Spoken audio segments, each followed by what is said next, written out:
Tout organisme vivant a besoin de phosphore. Les plantes, les animaux et nous les êtres humains. Il est présent dans les os, dans les dents et dans notre ADN. Le phosphore est nécessaire à notre métabolisme. Sans phosphore, pas de vie sur Terre. On estime que dans un siècle, il y aurait une crise du phosphore.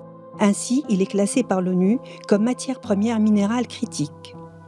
Et si les sols ne sont pas régulièrement enrichis en phosphore, les plantes souffriraient de carence et on n'aurait plus de bonnes récoltes.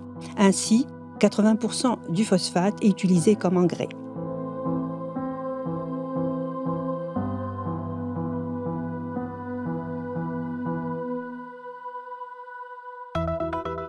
Le phosphore a été découvert au XVIe siècle par Heinrich Brandt. Et dès 1837, on découvrit que le phosphate est un excellent nutriment pour les plantes. Des scientifiques comme Liebig, Parkers, Riedman, Robinson, Albright, Wilson marqueront le monde scientifique par leurs travaux sur le phosphate. Après une période d'expérimentation, les États-Unis ouvrent en 1850 la première usine américaine de superphosphate. Et des gisements sont découverts aux États-Unis dès 1867. En Tunisie, c'est un concours de circonstances qui a permis la découverte d'un énorme gisement de phosphate. Un médecin vétérinaire découvre un gisement de phosphate alors qu'il tentait de soigner des chèvres. Il s'appelle Philippe Thomas, c'est un militaire et il est médecin vétérinaire. Et surtout, il est passionné de géologie. Le lieu, les gorges de Thelja, dans la région de Gafsa, à plus de 380 km de la capitale, Tunis. Une date à retenir. Le 18 avril 1885, date de son incroyable découverte.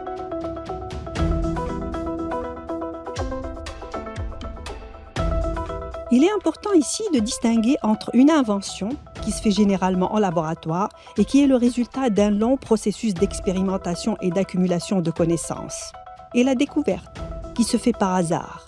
Mais ce hasard est surtout conditionné également par l'accumulation de connaissances, certes, mais surtout par la pratique du terrain. Ainsi, Philippe Thomas, qui avait la passion de la géologie et de l'étude des roches, a vu un minerai qui constitue une extraordinaire richesse pour le pays, là où on ne voyait que de la pierre, du sable et de la poussière.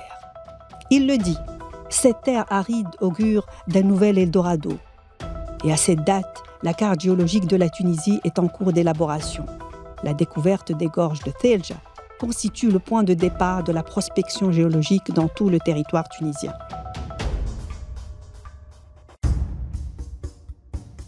La Tunisie est sous protectorat français depuis 1881. La Tunisie, qui était dirigée par des beys et dont la dépendance à l'Empire ottoman se trouve très réduite depuis l'avènement de la dynastie husseynite. La France s'est présentée garante de la régence qui ne pouvait pas honorer ses créances, et la contrepartie, l'installation du protectorat. Le 12 mai 1881, le traité est signé par Mohamed Sadr Bey. La Convention de la Marsa du 8 juin 1883 confirme la dépendance de la Tunisie. Au cours des premières années du protectorat, Philippe Thomas fait son incroyable découverte.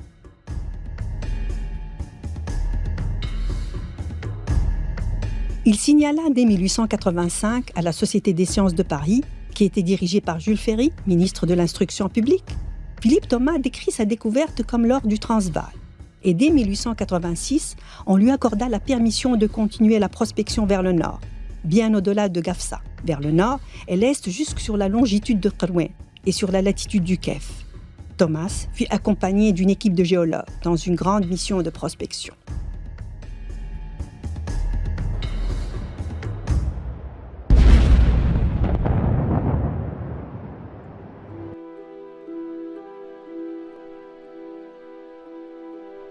Mais en fait, c'est quoi le phosphate ?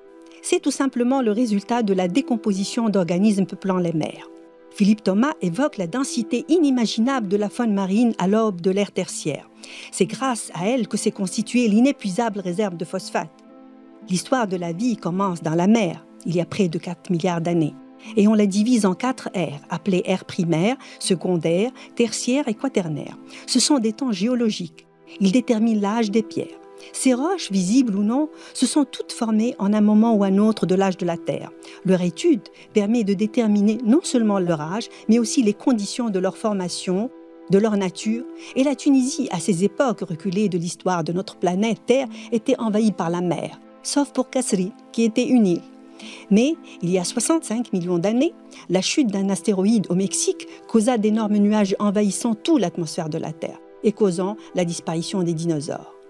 La poussière ainsi déversée emporta les résidus de cet astéroïde bien loin du Mexique.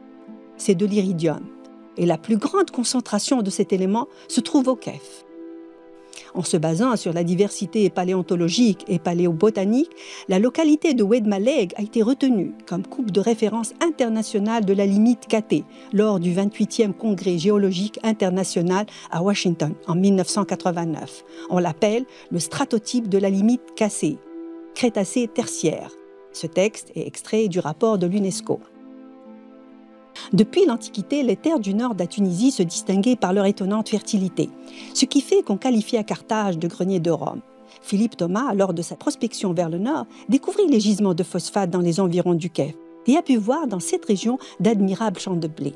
Il put ainsi déduire que cela est dû à la présence de phosphate, qui enrichissait ainsi naturellement le sol.